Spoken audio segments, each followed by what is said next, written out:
అవతలచన 1909 సంవత్సరం ఆగస్టు నెల 16వ తారీఖున శ్రీకాకుళం జిల్లా బారువా అనే గ్రామంలో చిట్టయ్య రాజమ్మ దంపతులకు 8వ సంతానంగా జన్మించాడు.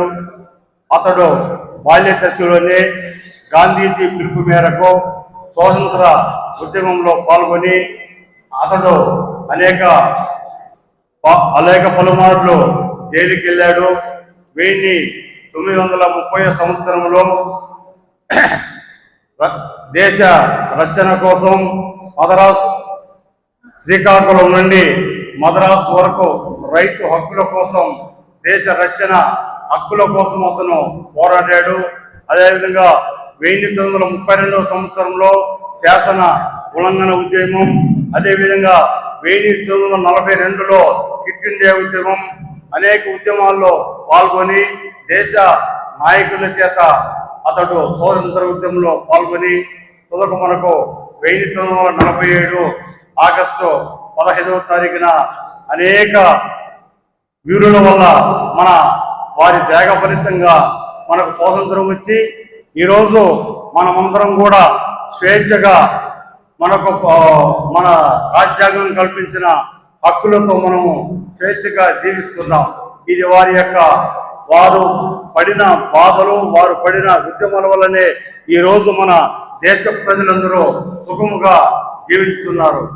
సర్దార్ గౌతులచ్చన్న మన గౌడ సంఘీయులకైతేనేమి, అలాగే వెనుకబడిన వర్గాల వారి కోసం, మత్స్యకారుల కోసం అయితే అనేక ఉద్యమాలు చేసి వారికి కార్పొరేషన్లుగా ఏర్పాటు చేసి వారి జీవన వృద్ధికి, వారి యొక్క జీవన విధానాన్ని మార్చేసినటువంటి మహాగణుడు మన సర్దార్ గౌతులచ్చన్న గారు.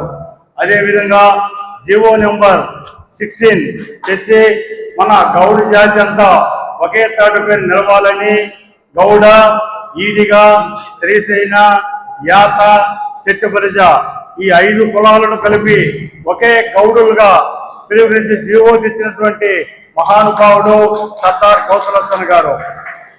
అదేవిధంగా మొట్టమొదటిగా బీసీల కోసం అయిన 1956 సంవత్సరంలో జరిగినటువంటి ఆంధ్రప్రదేశ్ వెనుకబడిన సంక్షేమ సంఘానికి మొట్టమొదటి అధ్యక్షుడిగా ఎంపిక కానబడినటువంటి వారు మన గౌతులచ్చన్న గారు.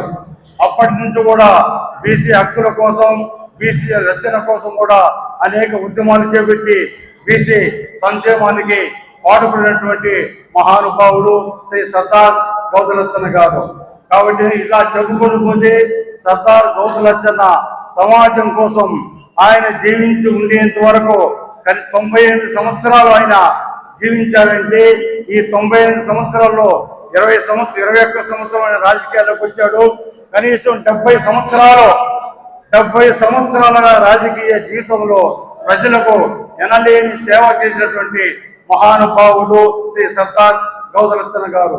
మనమందరం కూడా మన పిల్లలకు సర్దార్ గౌతులచ్చన్న యొక్క జీవిత విశేషాలను తెలిపి ఆయన యొక్క ఆశయాలను, ఆయన చేసిన సేవలను మనము కొనసాగించే విధంగా మనమందరం కూడా మూకముడిగా మనం సేవ చేయాలని కూడా నేను ఈ సభామూలకంగా మన గౌడ సంఘీయులందరూ కూడా నేను కోరుతున్నాను. కాబట్టి మనమందరం కూడా ఐకమత్యంగా ఉండాలని, మన గౌడ జాతి ఐక్యత కోసం మన రాష్ట్ర ప్రభుత్వం కూడా ఎన్నో సంక్షేమ కార్యక్రమాలు ఏర్పాటు చేసి మనకు లాస్ట్ ఇయర్ ఎందుకంటే గీత కార్మికులు అనేక విధాలుగా నష్టపోతున్నారు. కళ్ళు జీవన వృత్తిలో చాలా ప్రమాదకరంగా ఉంది.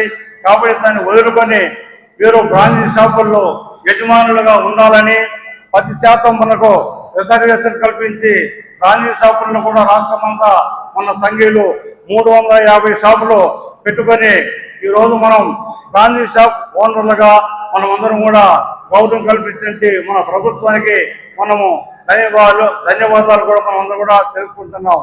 కూటమి ప్రభుత్వం మన బీసీ సంక్షేమం కోసం అనేక కార్యక్రమాలు, నరేంద్ర మోడీ గారి ప్రభుత్వం అయితేనేమి, అలాగే మన రాష్ట్ర ప్రభుత్వంలో ముఖ్యమంత్రి చంద్రబాబు నాయుడు ప్రభుత్వంలో కూడా అనేక కార్యక్రమాలు, ఉప ముఖ్యమంత్రి పవన్ కళ్యాణ్ ఆధ్వర్యంలో కూడా అనేక కార్యక్రమాలు జరిగి మన యొక్క ఔన్నత్యం కోసం మన అభివృద్ధి కోసం ఈ ప్రభుత్వం పాటుపడుతున్నది. కాబట్టి మనమందరం తెలుగుదేశం ప్రభుత్వం యొక్క ఆశయాలను కూడా మనం నెరవేర్చాల్సిన బాధ్యత మన పైన ఉంది. కాబట్టి మనమందరం కూడా ఒకే తాటిపై ఉండాలని బట్టి నేను సభాముఖంగా తెలియజేస్తున్నాను.